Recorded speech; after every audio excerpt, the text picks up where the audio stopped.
Joining us now to talk about one of those municipalities in our local area is Robert Kalman. He is the mayor of the City of Keego Harbor. Mayor Kalman, thank you for being with us today. Hey, Tyler, how are you today? I'm good. How are you? How's your team at Keego doing? We're doing great, really, doing well. Hey, Ronnie. Hey, Mayor, how are you? Hey, I'm good. Neighbor. So, as a lot of people know, I live in Keego Harbor. We've been here. We're one of the original owners in our community, and we love Keego Harbor. It's a small community, but it's a very close knit community. And Mayor Kalman, I know that you've done a lot to try to support the reopening of Keego and our businesses. Talk a little bit about that and how you see it going forward. Yeah, thanks, Ronnie. It's a good question. With our last council meeting, I think it actually was in May, Gino Santia, who owns, of course, Gino's, a very popular restaurant here in Keego, approached and asked if I'd consider amending the ordinances to allow for extra seating outside of the restaurant. I think a lot of people know that when Governor Whitmer allowed for the reopening of the restaurants and bars, there was a limitation from the health department is to, I think, 50% occupancy inside. And so Keego Harbor, it's a great community where we have a lot of outdoor activity. And so we thought what would be better than increasing the outdoor activity and allowing the restaurants and bars to expand into a safe area so we could help them. If they lost 50% inside, let's find some space outside where they can set up some tables. And we did that. And I put an executive order out. The council ratified it at our last meeting. And so it's real simple. All a restaurant owner or a bar owner has to do is go into City Hall with a diagram and some plans as to what they want to achieve with their outdoor seating. Our city planner, we work with Wade Trim. They review it. They're expediting the review. And so far, we've had some really good feedback from the owners and some of the residents who've been able to sit outside and enjoy, a meal at Gino's or at the Lodge over on Orchard Lake Road or El Camino. Yeah. How long do you anticipate that that's going to be in place? The ordinance we wrote was for the end of October. I'd like to say it would go indefinitely, but come November, it's going to get a little cold out. But and we'll see. We'll revisit it, of course, next year, and we'll see what's going on with public health and things like that, and what's coming down from the state. I know that there was a little bit of pushback from you and your decision to keep the beaches closed. They have now since reopened, but talk a little bit about the importance of the decision behind that. Yeah, we when things first started happening with COVID, we had to search out real credible information as to how to act and what to do. And I like to say that none of us took a class in college as to how to manage during a pandemic. So trying to find the credible information to help us in our decision making was really important. And I leaned pretty heavily on the Oakland County Health Department and the state. And when the parks in Oakland County were being closed down and their public pools were closed down, we looked at that. We also looked at most of the beaches in Keego are private. So at Cunningham Park, that's Sylvan Condos, those remained open. All of our city parks, which are Hester Park, Fran Leaf, Rose Sorter, they remained open because they're wide open. The two public beaches were very narrow and very small. Ronnie, they're actually smaller than a lot of people's.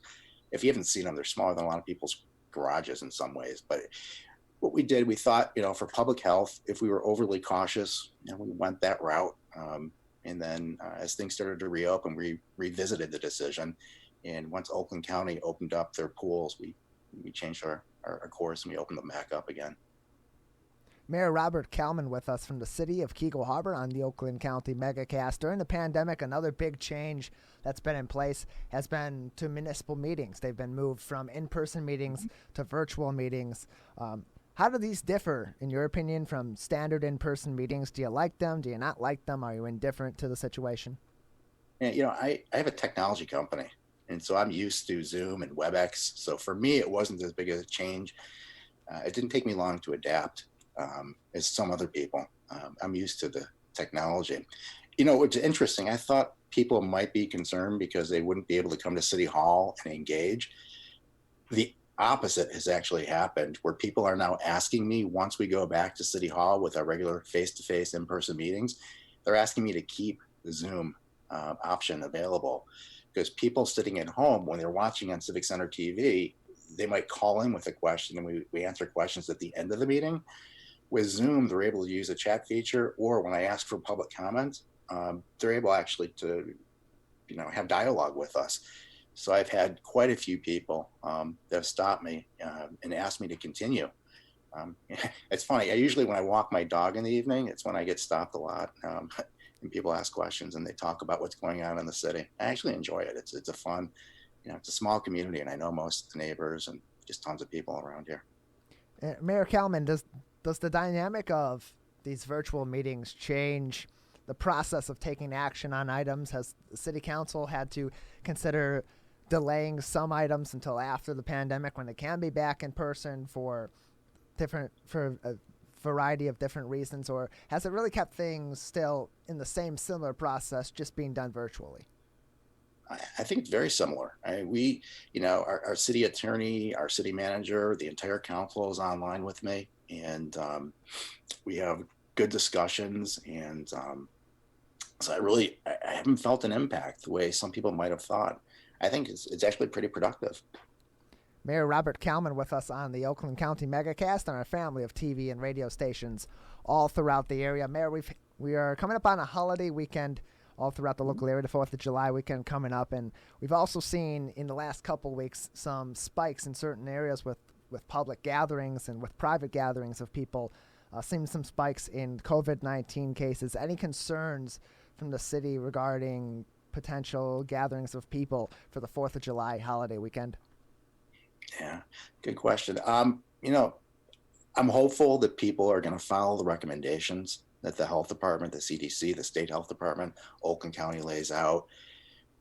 And they social distance, and if they're inside, they'll wear a mask inside the restaurant until they go eat. I guess I'm putting faith in the population that you're adults, you're going to make some good, smart decisions. We've seen a couple restaurants in the outer areas in Michigan that they've had an issue. One in East Lansing recently, and it traveled to Grosse Pointe. So let's just hope, for the best. And, the bigger issue that we see in Keego Harbor on the 4th is the sandbar issue and the increase in activity when boaters and just people enjoying Cass Lake come out. We just want people to be safe. I'm always, I want people to enjoy themselves. Keego is a very welcoming community, but just be smart in your decision making and be safe.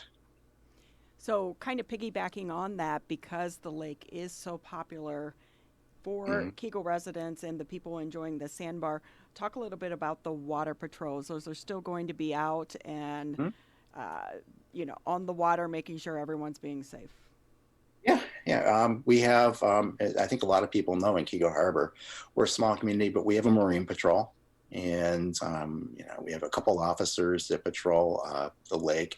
Mostly what they're doing is staying close to the Keego Harbor shore and patrolling the sandbar issue. We don't really go out and patrol all of Cass Lake unless there's an emergency. But we've had it for a number of years. And it's really what they're out there for. It's not to be heavy-handed. It's there to be helpful. It's there to support people enjoying a good time. And if things get out of hand, they're there to help out and maintain some composure, if you will, from the people. I think everyone who goes to the sandbar knows Cote very well, and he is great. Yeah. Officer Cote is great with the public, and he's very engaged with the public. Pretty much everyone knows him, but his rule is if he has to get his feet wet, someone's getting a ticket. So play by the rules, be safe. Yeah, he's very fair. And so is Officer Clevenger and Officer Shea. We have a couple other people who are out on the boat when he's unavailable. Just listen, be responsible, be a decent human being, and enjoy yourself, but don't piss him off. So true. And, real quick, as you mentioned, the beaches are very small. Is there going to be a limit on the number of people that kind of set up camp on the beach during the 4th of July weekend? Yeah, we put up signs, and we listed some guidelines, and I'm just hopeful people are going to follow the guidelines and try and keep the 6 feet distance. And if it's a family out together, I'd say if you have your kids with you, go have a good time. That's what they're there for. but just be respectful of your neighbors. Mayor Robert Kalman with us, from the city of Keego Harbor on the Oakland County MegaCast. Just a couple more minutes with you, Mayor. Anything else you'd like to touch on that we haven't spoken about today, or anything else you have to say? I'm very thankful. I've got a really good council. I've known most of the people in my city council for a number of years, and we've got a good dynamic. We communicate very well at the meetings, and I'm very thankful also. We work with the West Bloomfield Fire Department, and they provide some really good support, the paramedics and the EMS. One of the things I tried to do when the pandemic hit and we were working remotely, I've invited different people to come talk with our city council so they can give information to the community as to how the different branches of government are helping us. Greg Flynn, our West Bloomfield Fire Chief, doesn't always come to our meetings. And I'm also a member of the Tri-City Fire Board. I don't know, people may not realize that Orchard Lake Village, Sylvan Lake, Keego Harbor, we formed the Tri-City Fire Board, and we contract collectively with West Bloomfield for fire and EMS service. And so I go to the meetings, and Chief Flynn always has a really strong update for our group. So I wanted him to share that with the people in Keego Harbor and talk about how their paramedics are dealing with how when they respond to a call, things might be a little bit different. We've also had different people come talk to us. I've had from the federal, the state, and county level. Dave Coulter from Oakland County came and talked to us at one of our virtual council meetings as to how the county has been helping small cities and villages during the COVID-19 episode. Brenda Lawrence, our congresswoman, came and spoke to us how the federal government's helping us out. And also we had Brenda Carter, our state rep. So each meeting I try and bring a little different spin, if you will. Spin might not be the right word. It's a little bit extra information and something that would be helpful for the community. Our police chief has been wonderful, and our police officers have been really solid. They're coming up, they're showing up every day and doing their job really effectively. I sound like a kid, but I mean, we just ordered a new police vehicle. I don't know, Ron, if you've seen the pictures, but we changed the graphic image. So people are going to start noticing over the next year a new look for the Keego Harbor Police Department.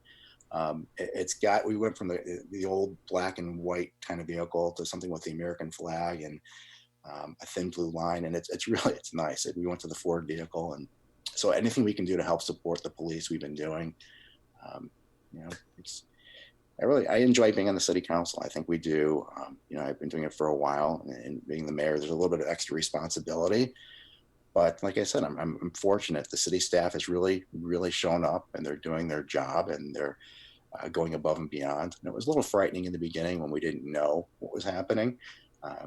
The city hall, we closed to everyday entrance, but we're still open. We never closed, but we're by appointment. And so I think when people are going to see when we open the doors again for public, and it's happening very soon, some changes in City Hall. There were some markers for social distancing, and we're buying some equipment to help clean the facility a little better. I could go on. I mean, we've got some really, really good things happening. I work with SEMCOG a little bit, and they've had some really nice seminars too to help people in our Parks and Rec Commission. And several of the people were on a conference call with it. I give them a lot of credit. They had Parks and Rec executives from all over Southeast Michigan talking about what they're doing differently to help the community as people re-engage their parks and recreation activities. So they were on the call, our local commission, and they're really trying to find some innovative things for the community to do. So a couple questions, just talking about Parks and Rec. I know that I believe there is a position that is open on the Parks and Recreation. Mm-hmm. So talk about the importance of, there are several seats that are open in the city of Keego Harbor, and the importance of the people in the community to get involved, because they help shape the decisions. Yeah, I mean, I encourage, we have, there's some seats on our planning commission. I think there's an alternate on the zoning board. There's some alternates on the Parks and Rec. And the cable commission also, that helps interact with Civic Center TV. There's a couple seats open. Most people don't realize that when you're on the city council, it's largely volunteer for all the city council members. It's $100 a year. You don't do it for the money, that's for sure. You don't do it for any, you do it to help your community. And we rely on our volunteers to help out. And especially in the planning commission, where they help make land use decisions and they make recommendations to the city council and our zoning board, which looks at variances that you want to get when you want to build a new home or expand your home or a new business comes in that needs a variance. So I'd encourage everybody to get involved. We're always looking for good people that want to help out. And So one last question from me, just to talk about how Keego residents have been supportive of law enforcement, helping to pass the millage a few years ago.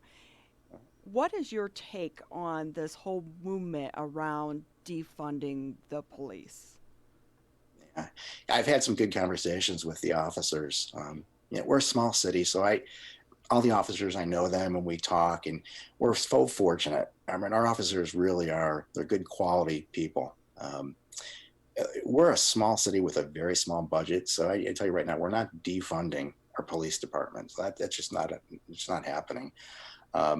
If anything, I'd like to find more revenue to help increase the training, which I can offer them. And I know we just invested in a virtual academy, so we can give these guys some help. And there's some other people who've contacted me about how to, engage with some different types of inclusive training and things of that nature.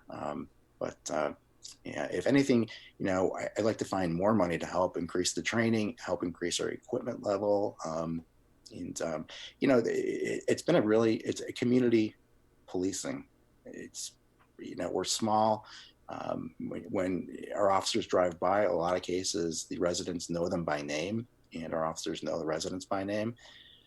It's one of the benefits of being in a small community. I mean, if you call dispatch, 911 for emergencies, we have of course, an officer who mans our desk. Detective Barnes mans the desk.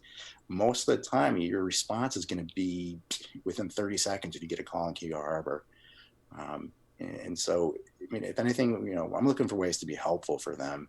And I think the residents really appreciate them. And that's my take on it. So. Well, thank you very much for being with us today, Mayor Kalman from the City of Keego Harbor.